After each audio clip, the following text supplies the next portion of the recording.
Okay, this is day 156, and this is part 11. I didn't think I'd be doing another episode this late, but this is my rejoinder to Doug Gabriel's and Betsy's Senior Executive Service episode that they did on the Rats on the Run issue. And I'm mentioned beginning, middle, and end a lot in this series here. And I think they might misunderstand me a little bit and my objectives. They might not know I've named McCabe as the center of the deep state since day 500 or 520 days ago, that I've talked about the deep state from the very first days. I've called them out way before anybody was saying Andy McCabe was at the center of this. So a lot of times when people don't are just coming in and seeing the last episode or two, they get a false impression. But I can assure you, talk to anybody on my channel and so forth. I've singled out Andy McCabe way before this whole SES topic of conversation, Ray, Comey, Rosenstein occurred. But all I am trying to do is, as I find resources that are open source and public, just present them to the audience. I have no vested interest in any of this. And one of the areas that I looked at was put a DI in front of this, which is the Defense Intelligence SES or DISES. And the reason why I started looking at that is here is the Defense Intelligence Senior Executive Service. Okay, so you know it's a real thing. And I saw these NGA jobs. Now, if you had been following the series, you know I have singled out the NGA over a year ago as a potential area where the Awans were bringing people into, as well as DHS. Okay, so here is the Department of Homeland Security's SES program, which is SES CDP.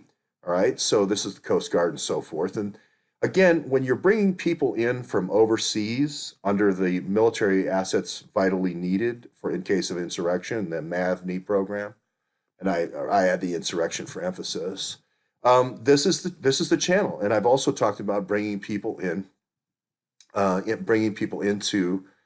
St. Louis through this same kind of idea here. If you look at these different positions here, you'll see that they're not paid like starting at $280,000 a year. They're much lower in pay, but they still. The important thing I'm looking for is the salary range of the Awans, all getting $160,000 a year. What vehicle within the federal government allowed the Awans to get paid $160,000 a year, including Imran Awan? Was it an NGA? Was it a DISES from the NGA?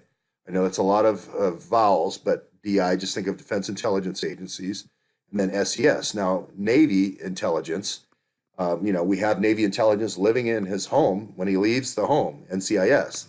So again, that's why I just connecting the dots, not trying to gore anybody's ox. I just am looking for something that fits in the $160,000 range.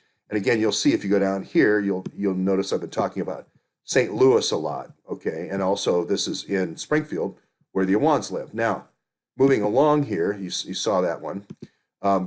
There is other positions here that are in the defense logistics that, again, I've talked about. Okay, and one of the things I've talked about is defense logistics, DLA, Fort Belvoir, and all the DLA potential areas, and they have an SES as well.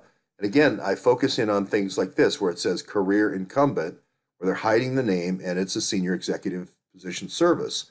Now, the other thing I wanted to just call to Doug's attention is the SES, yes. I mean, Field McConnell did correctly point out that the SES had a 1979 Authorization Act, but then the FBI and DEA split off their SES, and this is where I believe the actual Andy McCabe's secret society is, in this small part of DEA, FBI. This is out of the control, out of the purview of the normal SES. And I think it even says that in their bylaws, okay? And that this is the center of the cabal, in my opinion. I'm not trying to say it's not DOJ, because a lot of these guys are also lawyers, but I'm just saying that this 1988 act that created this FBI DEA SES is the area that I would look to. Now, as far as the Awans and getting hired in by the Awans and the Awan team, that's this DI SES.